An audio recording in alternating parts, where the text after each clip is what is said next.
Hey guys, so I'm at the track, but before I got started, I want to tell you about a dream that I followed that at one point seemed really unattainable and crazy, and the value of positive affirmations and visualization throughout that process. So, complicated story, I'm going to try to keep it short, but I tend to not have good luck with that. This started whenever I was about 12 or 13. I was really into band at the time. I played clarinet very, very, very competitively, did well, and hoped to go pro in that. That was really what I was following. I was doing really well at auditions. I was principal of the youth orchestra, things like that. So, long story, I ended up getting burnt out, kind of overworked, I guess. And at the time, because I was young, being good at clarinet, being in band, all that was really woven into my identity in a way. And so, as I was getting burnt out in that, it was like I was losing a piece of myself and just kind of watching it go. Maybe some of you can relate to that. So I was pretty upset over it. I prayed about it a lot, and a really interesting thing happened. Now, do know that back then I was not a singer at all, period. Like, you couldn't pay me to sing. No one had ever heard me sing. I don't do karaoke. Like, it just wasn't something I ever did or had interest in. Especially not choral singing or classical singing. None of that stuff. My TV happened to be on a channel that was airing a DVD by the Baylor School of Music at the time. It was a Christmas DVD. But as soon as that DVD came on and it was the Baylor Chamber Singers were singing, I was just glued to the TV. Something inside of me just lit up. It was a pretty cool experience. But yeah, from that moment on, something just clicked, and I very intensely wanted to learn how to sing and sing like them. I was just really inspired, and that was kind of like a really pivotal moment. So I talked to my mom later, and I was like, I think I want to join choir next year. And she was like, what? Partially because she knows when I set my mind to something, I'm all the way, and I commit a ton of my time to that. And because she was a little bit worried I'd embarrass myself.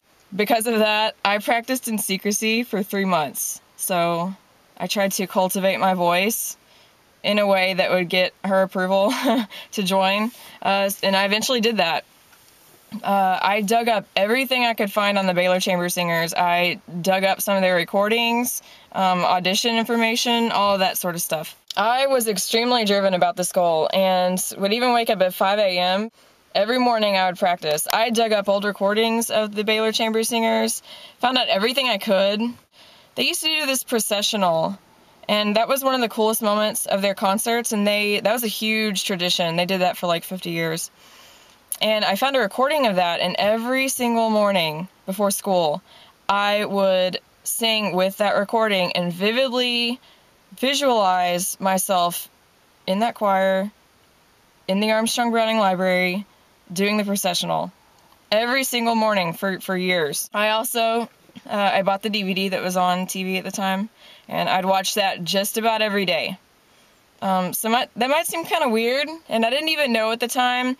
I was basically making my own positive affirmation by watching that so much, and that just imprinted in my head, and I visualized it all the time. I wanted it so bad.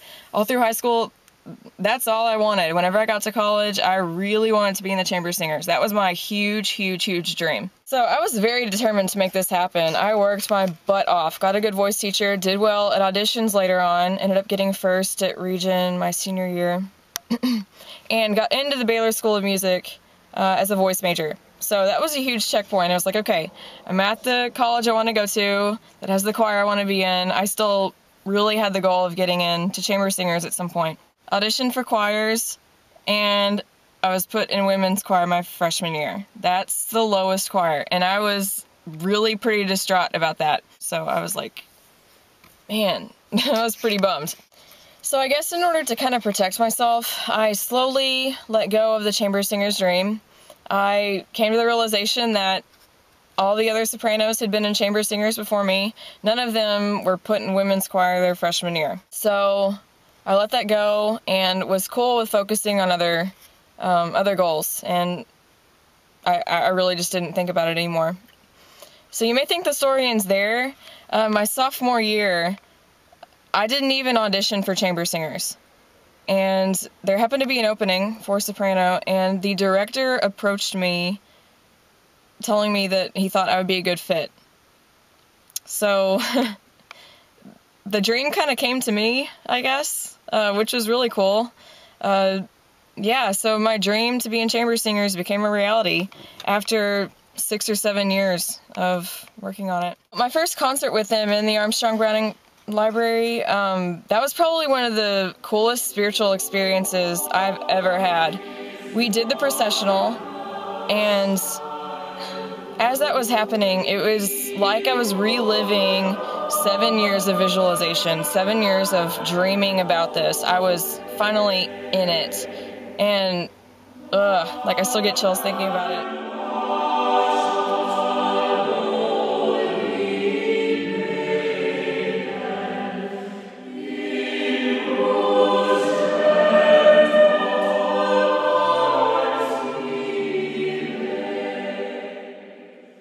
Yeah, that dream became reality pretty much exactly how I'd envisioned it all those years.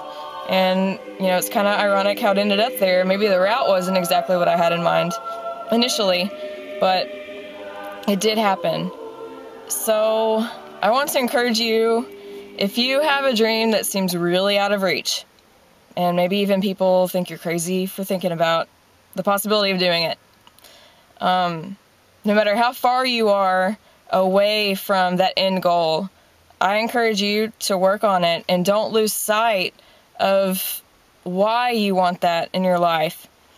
You know, find someone or something that inspires you. Make some positive affirmations for yourself. Visualize it as vividly as you can. You know, do whatever you have to make that happen.